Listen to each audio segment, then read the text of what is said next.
tous, c'est Papa Écureuil. Enfin, c'est Papa Écureuil, c'est Brian, on est Papa Écureuil.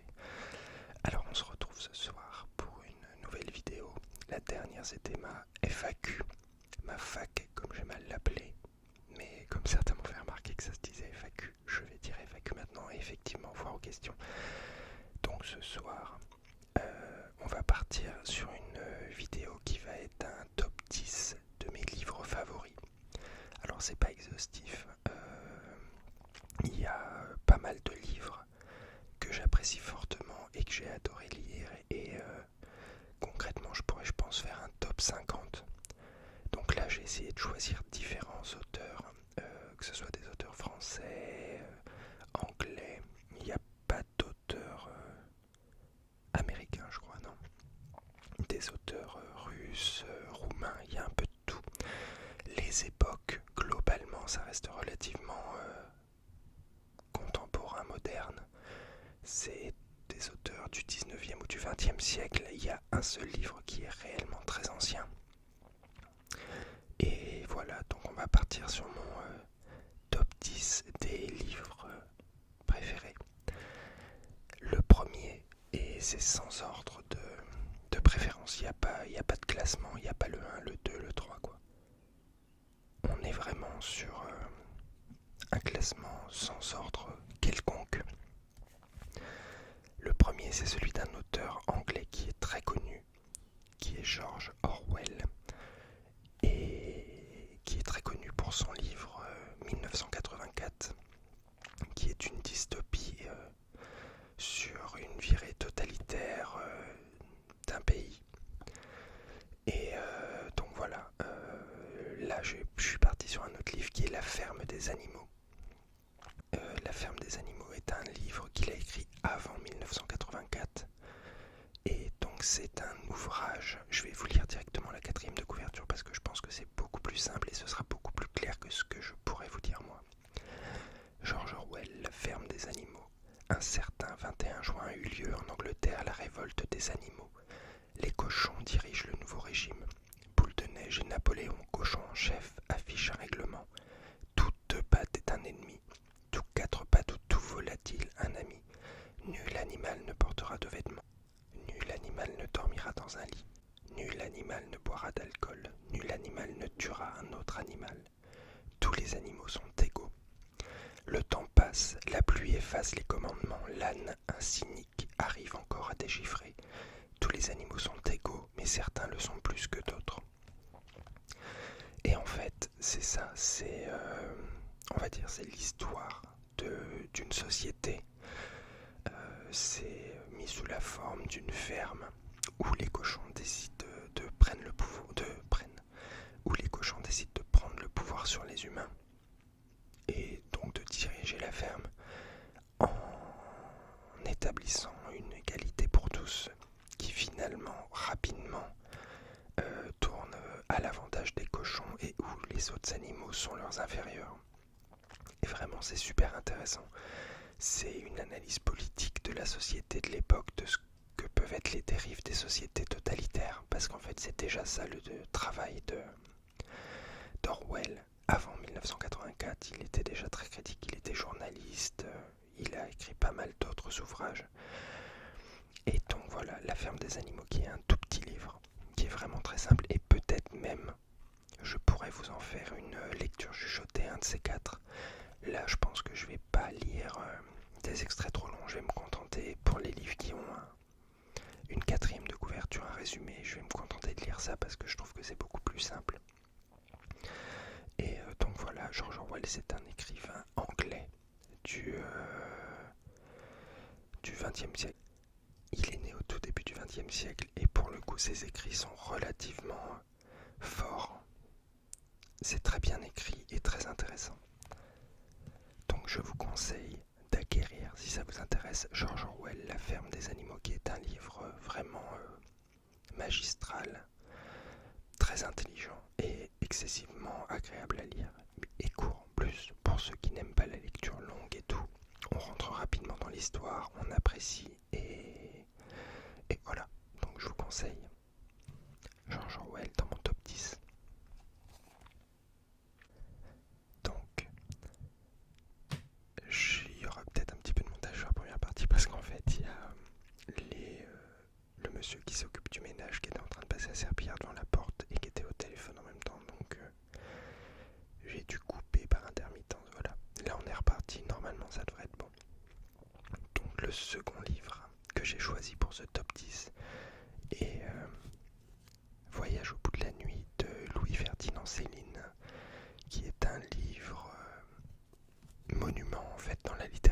française.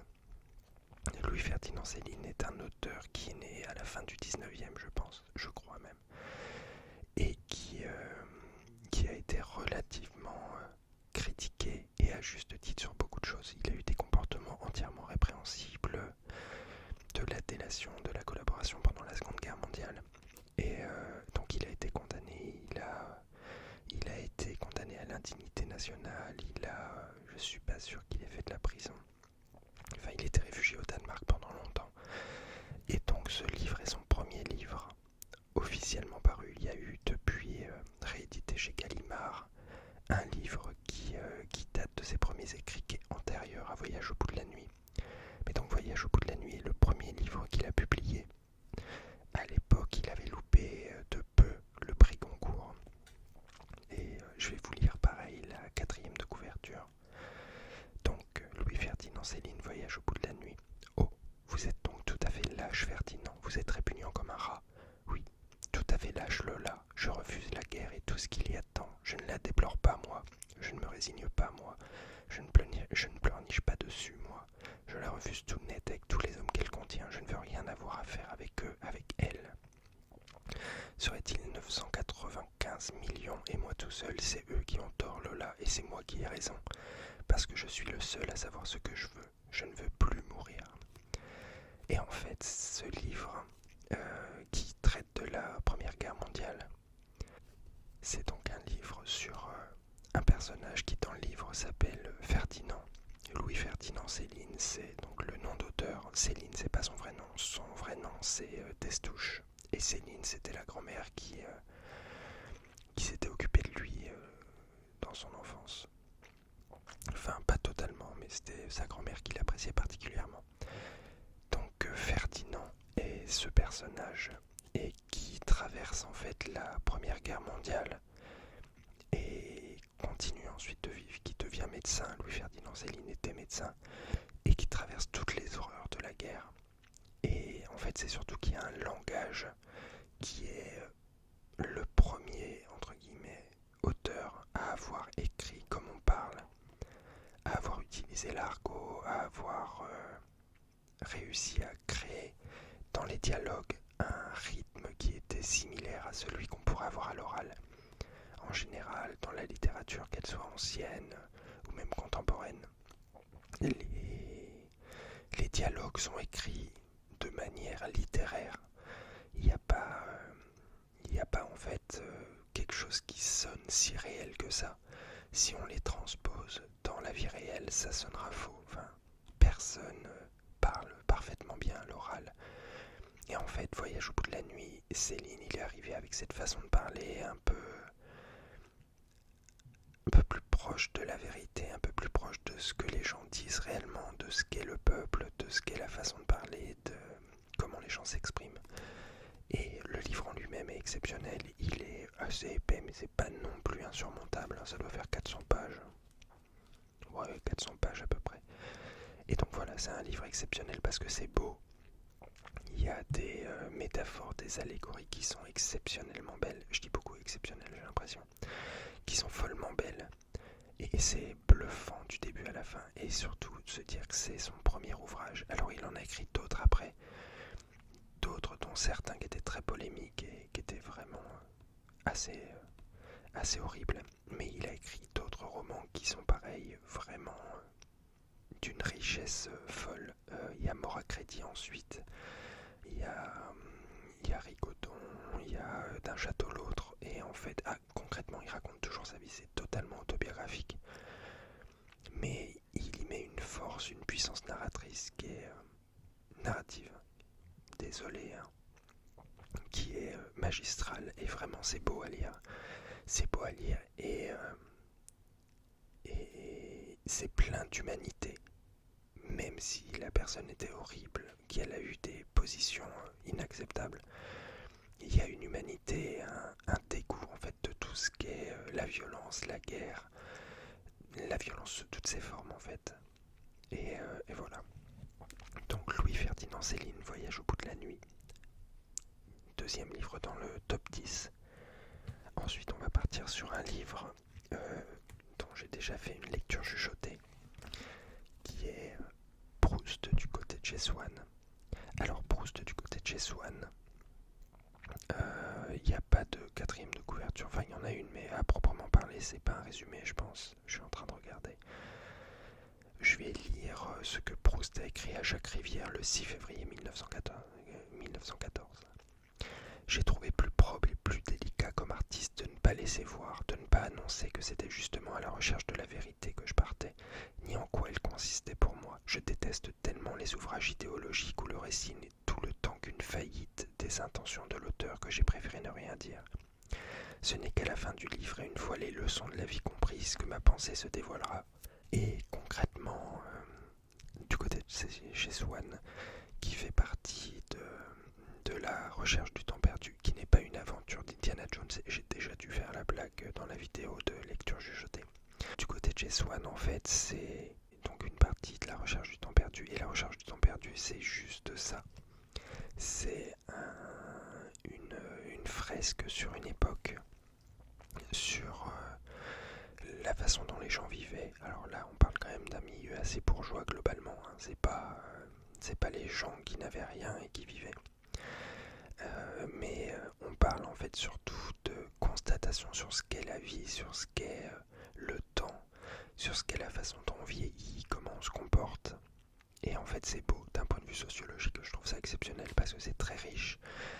Proust, qui donc a écrit, qui est connu en fait pour la recherche du temps perdu, qui a écrit un autre livre avant, mais je me rappelle plus du titre, je l'ai plus en tête, et là il doit être dans la bibliothèque, mais il y a peu de chances que je le retrouve.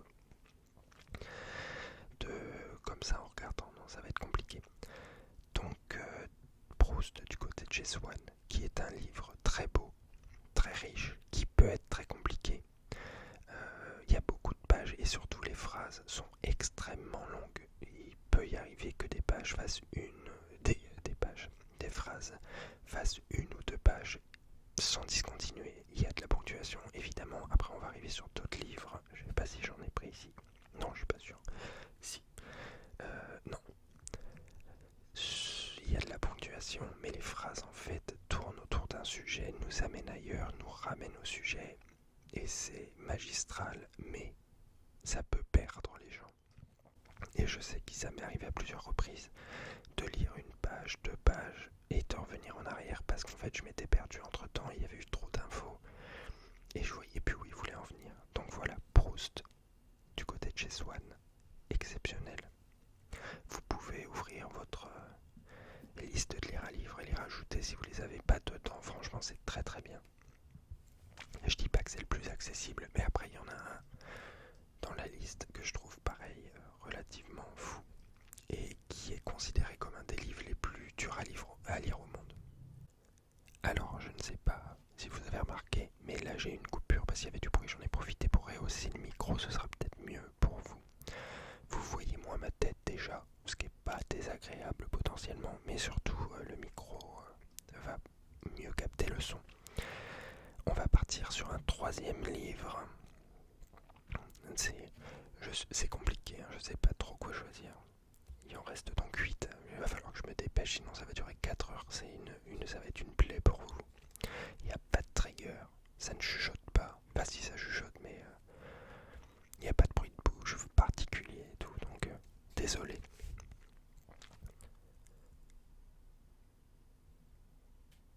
Et non, il reste 7 livres en fait, je suis là, je me perds. Laurent Mauvigné, continuez.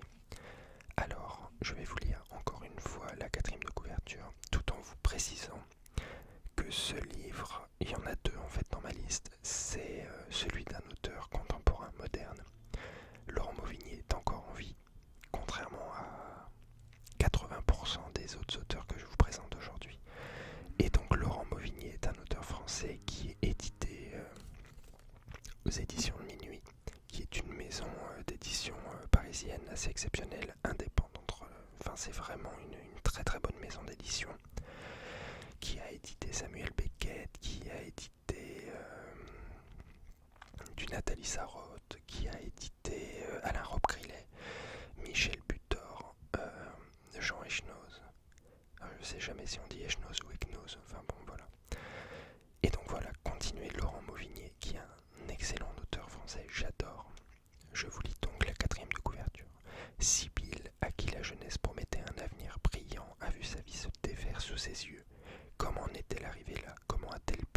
passer sa vie sans elle. Si elle pense avoir tout raté jusqu'à aujourd'hui, elle est décidée à empêcher son fils Samuel de sombrer sans rien tenter. Elle a ce projet fou de partir plusieurs mois avec lui à cheval dans les montagnes du Kyrgyzstan afin de sauver ce fils qu'elle perd chaque jour davantage et pour retrouver peut-être le fil de sa propre histoire. Donc voilà, c'est une histoire familiale. C'est toujours la même chose, Laurent Mauvigné. Il y a toujours quand même un aspect un peu sombre, une histoire un peu triste qui tourne plus ou moins aux faits divers. Et donc on suit Sibylle, cette maman qui est seule, qui est célibataire. Je me rappelle plus exactement si elle est veuve ou quelque chose. Il y a peut-être de ça dedans, je me rappelle plus. Et son fils Samuel qui est entre guillemets sur une pente descendante, qui fait pas mal de bêtises, qui suit plus trop en cours. Et en fait, pour renouer des liens, pour elle retrouver aussi sa place de mère, mais sa place de femme également, décide de partir avec son fils au Kyrgyzstan faire du cheval. Et donc c'est un très beau roman, c'est plein d'amour, plein d'humanité, extrêmement beau, extrêmement facile à lire. C'est pas hyper épais, j'ai mon ventre qui gargouille. C'est pas hyper épais, ça se lit vraiment tout seul. Laurent Mauvigné, un écrivain que je trouve extraordinaire dans la génération contemporaine. Et donc voilà, Continuer de Laurent Mauvigné, qui est pour moi un livre vraiment fou, parce que beau, parce que plein d'humanité, parce que bien écrit, parce que malgré tout ça parle de problématiques auxquelles nous sommes confrontés aujourd'hui, ce qui est le cas des autres livres dont je parle, mais il y en a pas mal qui sont quand même situés dans d'autres époques, et donc il y a des ponts, il y a toujours des ponts, mais pas forcément des liens directs avec ce qu'on peut traverser. Ah bah super, ça tape au-dessus. Donc, Continuez de Laurent Mauvigné, je vous invite à vous pencher sur cet auteur. Il est édité aux éditions de Minuit, ses livres se trouvent en poche dans la collection Poche de Minuit. C'est 6 € je crois, il y en a quand même quelques-uns, vraiment très très bien. Ensuite, on va partir sur un auteur que j'adore mais qui est très particulier. C'est Émile Cioran, qui est un auteur roumain du 18, non pas du tout du 18e siècle, du 20e siècle, qui a vécu pendant très longtemps en France, qui a étudié à la Sorbonne, je crois que c'était à la Sorbonne. Et en fait, il a étudié plus que ça, il est resté étudiant, je crois, jusqu'à ses 60 ans. Tous les ans, il s'inscrivait pour profiter de la bibliothèque, pour profiter de la cantine, et il est resté étudiant jusqu'à 60 ans. Enfin, c'est fou, je trouve. Et donc, c'est un auteur qui écrit des aphorismes. Alors, son premier livre était plus prosaïque, des phrases plus longues, plus de sens et tout. Mais ensuite, il s'est tourné vers les aphorismes et il les écrivait en français, en fait, au fil du temps passé en France, il a écrit en français. Donc, je vais vous lire la 4e de couverture. Pareil, les aphorismes sont donc des petites phrases courtes, très significatives, enfin des sortes de petites expressions, et c'est toujours très intelligent, très pertinent. C'est souvent chez Cioran relativement sombre, c'est pas extrêmement joyeux, mais ça fait réfléchir d'une manière hallucinante, je trouve. Donc, Cioran, le livre s'appelle Syllogisme de l'amertume. Ouais, juste le titre, je trouve ça magistral. Syllogisme de l'amertume se présente sous l'aspect fragmenté d'un recueil de pensées, tour à tour graves ou cocasses. Rien pourtant de moins dispersé que ce livre. Du premier au dernier paragraphe, une même obsession s'affirme, celle de conserver au tout le double privilège de l'anxiété et du sourire. Alors que dans son premier essai précis de décomposition, Cioran s'attaquait à l'immédiat ou à l'inactuel avec une rage lyrique, dans celui-ci il promène sur notre époque, sur l'histoire et sur l'homme un regard détaché où la révolte cède le pas à l'humour, à une sorte de sérénité dans l'ahurissement. Ce sont là propos d'un Job assagi à l'école des moralistes. Donc voilà, Syllogisme de l'amertume. J'en ai une en tête et que je trouve assez belle et pleine de sens. C'est l'idée d'avoir une biographie devrait empêcher tout homme d'avoir envie de vivre. Et en fait, je sais pas, il y a quelque chose, parce que ça va au-delà du fait de se dire ah bah oui, mais bon, le fait qu'on puisse raconter notre vie, on ne devrait pas avoir à la vivre. En fait, c'est simplement que il y a ce pouvoir du regard des autres qui a l'idée qu'on puisse être jugé a posteriori sur nos actes, qu'ils soient bons ou mauvais d'ailleurs. Et le fait qu'en fait on doit vivre pour soi et pas pour le regard des autres.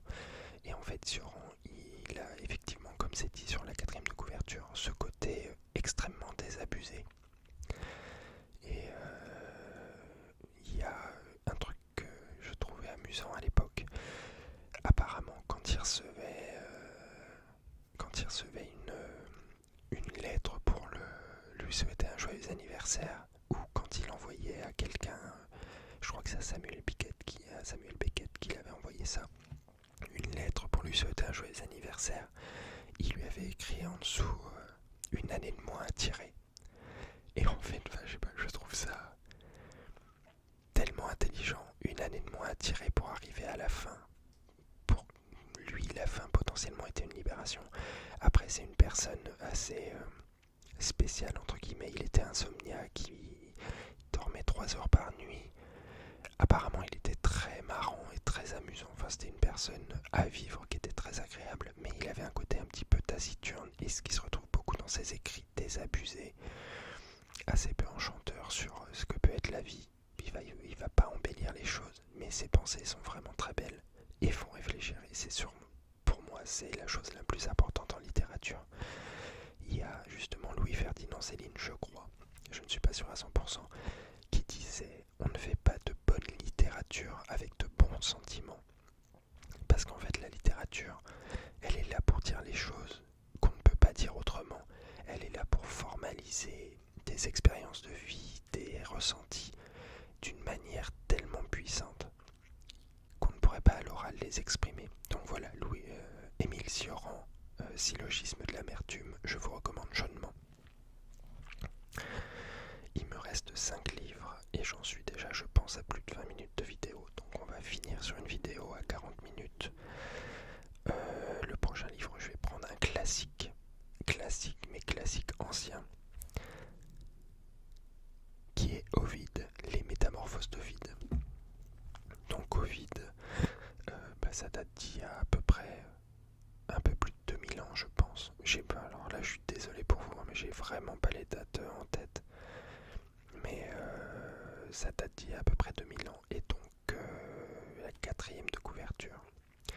Légende dorée, légende des siècles, Bible ou génie du paganisme, voici une œuvre qui en 12 000 vers compte 231 histoires de métamorphose. Elle remonte pour beaucoup à l'origine du monde. Ovide, dans ses poèmes épiques et didactiques, nous a donné des origines à Jules César, un des plus grands textes sur la genèse de l'humanité. La variété des styles de l'horreur et du fantastique à l'élégie amoureuse enchante le lecteur autant que les 1001 nuits. La grandeur de la Rome impériale de l'Empire d'Occident s'y reflète.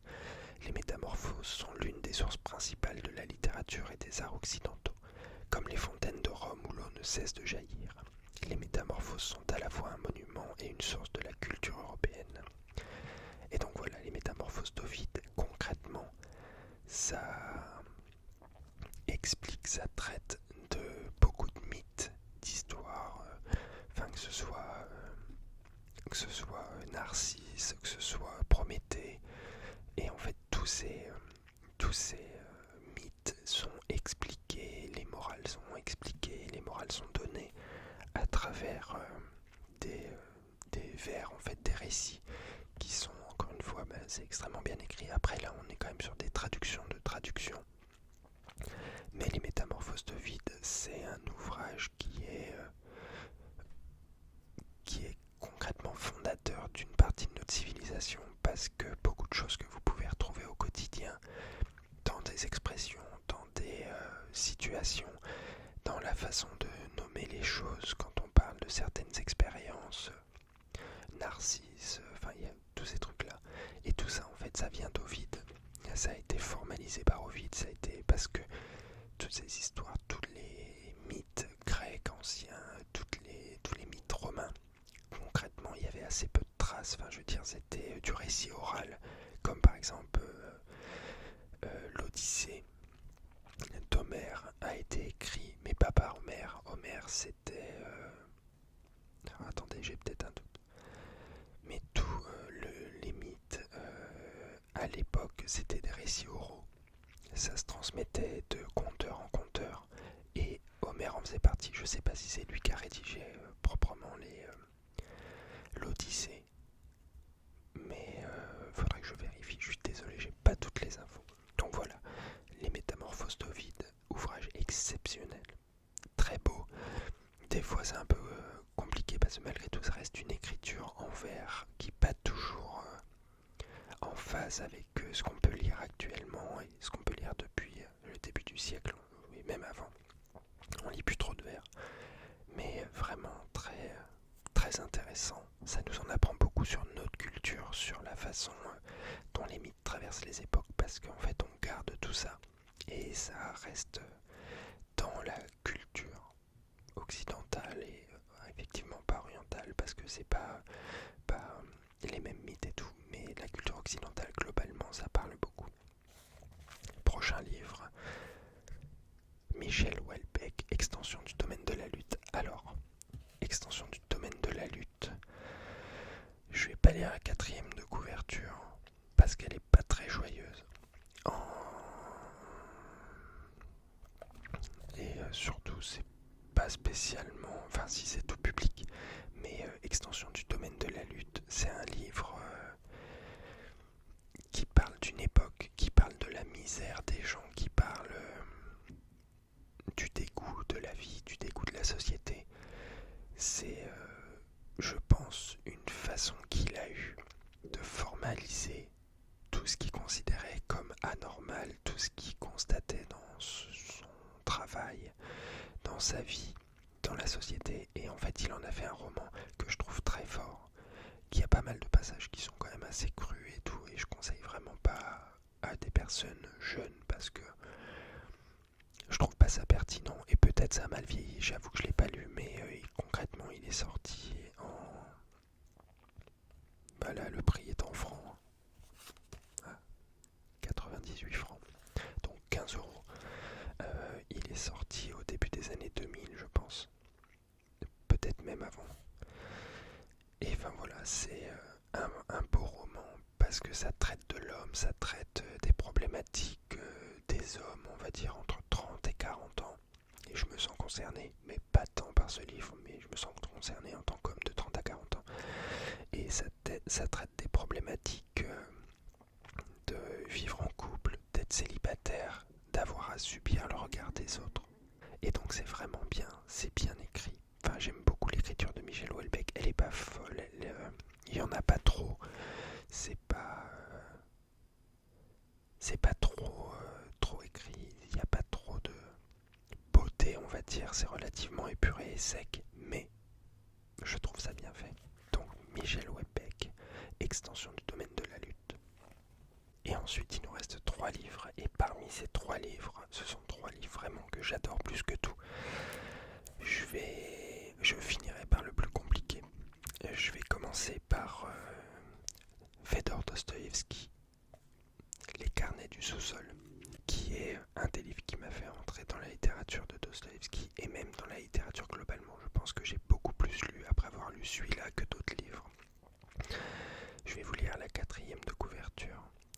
Réfugié dans son sous-sol, le personnage que met en scène Dostoïevski ne cesse de conspuer l'humaine condition pour prôner son droit à la liberté, et il n'a de répit qu'il n'ait, dans son discours, humilié, diminué, vilipendé les amis de passage ou la maîtresse d'un soir. Un monologue féroce et imprécatoire, magnifiquement rendu par la traduction d'André Markovitch, qui est le traducteur français de Dostoïevski pour les éditions Actes Sud et cette collection publiée chez Babel. Donc Dostoïevski, qui est aussi un petit peu à la manière de Suran un écrivain du désespoir. C'est rarement joyeux, ça parle du côté sombre en fait de la société, de ce que l'homme peut faire de bien, mais malgré tout d'une part part d'humanité et de ce que l'homme peut réussir également. Ce livre en fait, c'est vraiment beaucoup de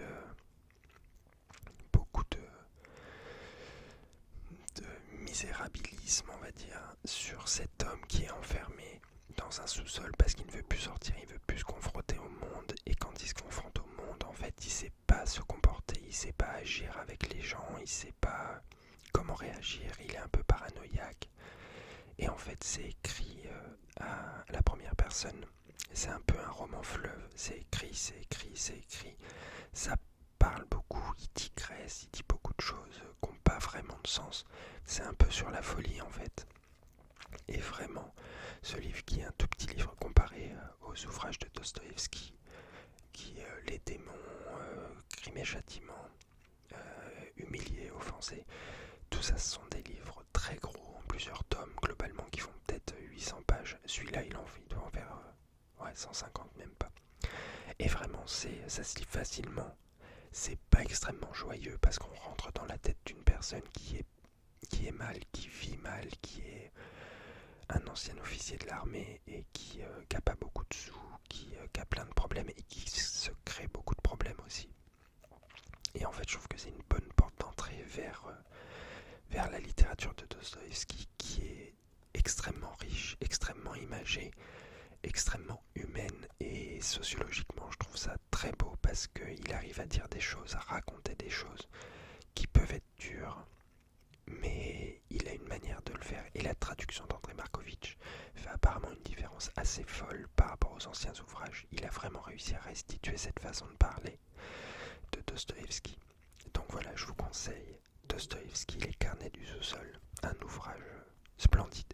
Et truc très marrant, Dostoïevski est l'exact contemporain de Gustave Flaubert en France, 1821-1880, quelque chose comme ça.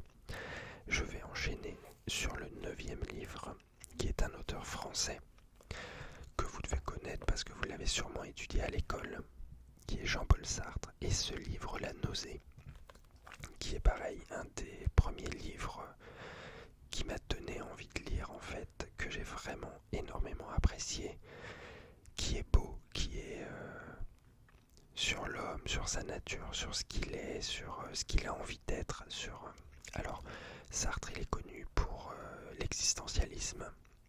Son aphorisme, l'existentialisme est un humanisme. Et voilà, donc La nausée, je vais vous lire la 4e de couverture. Donc, j'étais tout à l'heure au jardin public. La racine du marronnier s'enfonçait dans la terre juste au-dessous du pan. Je ne me rappelais plus que c'était une racine. Les mots s'étaient évanouis et, avec eux, la signification des choses, leur mode d'emploi, les faibles repères que les hommes ont tracés à leur surface. J'étais assis un peu voûté, la tête basse, seul en face de cette masse noire et noueuse, entièrement brute et qui me faisait peur. Et puis j'ai eu cette illumination. Ça m'a coupé le souffle. Jamais avant ces derniers jours je n'avais pressenti ce que voulait dire exister. Et donc voilà, c'est un livre sur le fait de se sentir vivre, de comprendre pourquoi les choses sont telles qu'elles sont, pourquoi on est là, à quoi on sert, même s'il n'y a pas toujours un sens à tout.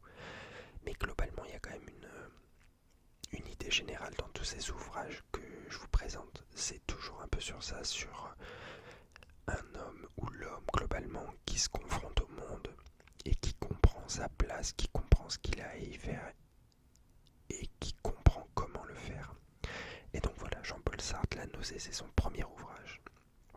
Moi je l'aime beaucoup, c'est mon préféré, je pense que c'est un des seuls en fait à peu près en prose, normal, un roman en fait.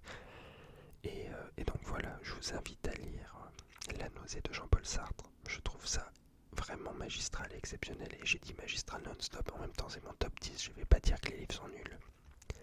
Et on va terminer sur un livre qui fait partie, je crois, du top 5 des livres les plus durs à terminer, ou à lire tout court en fait, et c'est Ulysse de James Joyce. Alors ça mériterait d'en faire une vidéo entière. James Joyce est un auteur irlandais qui est né au 19e siècle. Et Ulysse, qui est quand même un livre assez costaud pour le coup. Il n'y a même pas de résumer en quatrième de couverture parce que c'est compliqué de résumer en soi.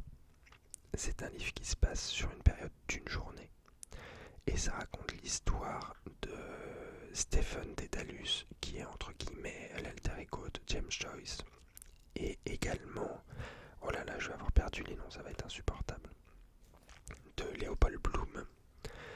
Leopold Bloom qui est un marchand et Stephen Dedalus qui est un jeune en fait.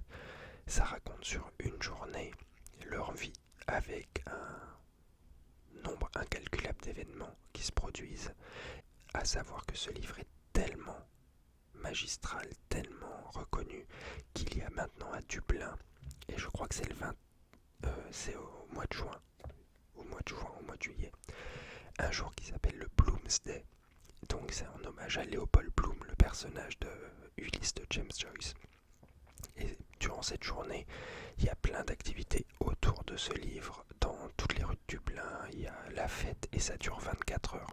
C'est le Bloomsday et je trouve ça fou qu'il s'est fait un événement dans une ville sur un roman.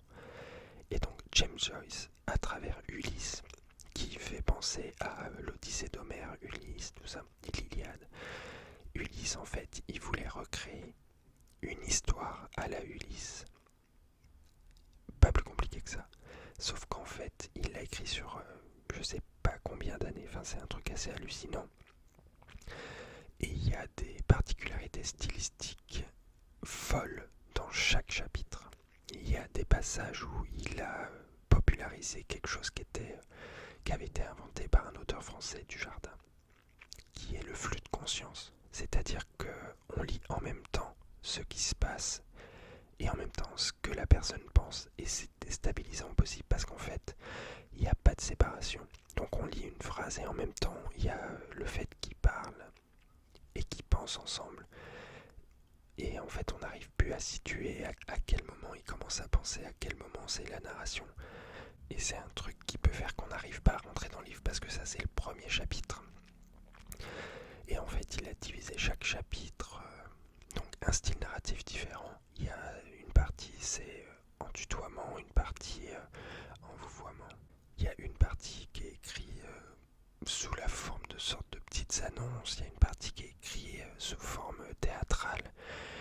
Il y a une partie où c'est écrit sous la forme d'articles de journaux. Une partie où c'est écrit sous la forme d'un récit un petit peu érotique. On s'y perd parce que c'est tellement riche, tellement foisonnant et toujours un peu pastiche, et en même temps il y a l'histoire qui avance dedans. On comprend l'histoire, on arrive à suivre, mais c'est super compliqué. Pour le coup je l'ai tellement aimé que j'avoue que je l'ai lu 3 ou 4 fois. Il fait 800 pages je crois, c'est quand même un gros morceau. Mais il y a quelque chose de l'ordre de la création en fait, qui a été... il a voulu créer quelque chose, il a fait quelque chose d'énorme. Il a tout préparé au millimètre près. Enfin, chaque chapitre en fait correspond à une couleur, à une matière, c'est-à-dire un métal. Enfin, ça correspond à plein de choses en même temps. Ça correspond à un astre, ça correspond à un jour de la semaine. Et en fait, toutes les références qu'il peut y avoir à l'intérieur de chaque chapitre seront liées à des thèmes qu'il a définis auparavant. Et en même temps, il continue son histoire et il nous transporte dans son histoire. Donc en fait, c'est vraiment... c'est fou parce que il y a tellement de narration, tellement d'éléments extérieurs qu'on arrive dans quelque chose qui est trop riche, trop dense. Et en fait c'est ça qui peut rebuter, c'est que c'est compliqué en apparence, c'est compliqué dans les faits. Sauf que quand on rentre dedans, c'est un régal, parce que c'est beau, c'est enfin c'est la virtuosité à l'état pur, quoi. Il y a une intelligence de l'écriture, un sens de la formule, enfin tout est exceptionnel. Donc voilà, Ulysse de James Joyce, qui est considéré comme un des livres les plus durs à lire au monde. Sachant qu'ensuite il a écrit un autre livre que j'étais incapable de lire, qui s'appelle Finnegan's Wake, et qui lui a été écrit en fait pareil. Je crois que l'histoire c'est juste un garçon qui tombe d'une échelle. Ça dure 1000 pages. Ça a été écrit dans une vingtaine de langues différentes parce qu'il était polyglotte, du dialecte gaélique, du français, de l'anglais, de l'allemand. Ça mélange des mythes de toutes les natures possibles et de toutes les... il était très très axé sur les mythes celtes, mais il y a des mythes norvégiens, enfin il y a des mythes de partout. Et en fait on comprend rien, et j'arrive pas à dépasser 2 ou 3 pages, parce que je m'y perds, je sais pas de quoi ça parle. Enfin je vois qu'il y a cet enfant sur une échelle, et c'est tout. Et ça me met mal, parce que je suis frustré au maximum, et lui il est impossible à lire je trouve, et vraiment lui il est considéré comme un truc infinissable. Mais voilà, et dedans il a inventé quelque chose dedans qui a été utilisé ensuite en physique. C'est les quarks. Il parle des quarks dans son livre, il invente ce concept de quark et ça a été utilisé pour définir, je sais pas exactement quoi, je suis pas très calé en physique. Mais enfin voilà, c'est un hommage à James Joyce, les quarks en physique. Donc voilà, c'est fini pour moi, j'espère que ce top vous aura plu, que ça vous a donné des idées, des envies de lecture. Je pense que je referai des lectures chuchotées et je pense que en l'occurrence sur La ferme des animaux de George Orwell, parce que c'est un livre facile et c'est agréable à lire et agréable à écouter. Donc voilà, je vous embrasse, j'espère que vous avez passé un bon moment avec moi. Surtout n'hésitez pas à vous abonner si vous appréciez. En même temps je le dis à la fin, ceux qui sont arrivés là apprécient j'imagine. Donc abonnez-vous si vous avez apprécié. Et puis je vous dis à bientôt et on se retrouvera pour une autre vidéo. Voilà, je vous embrasse.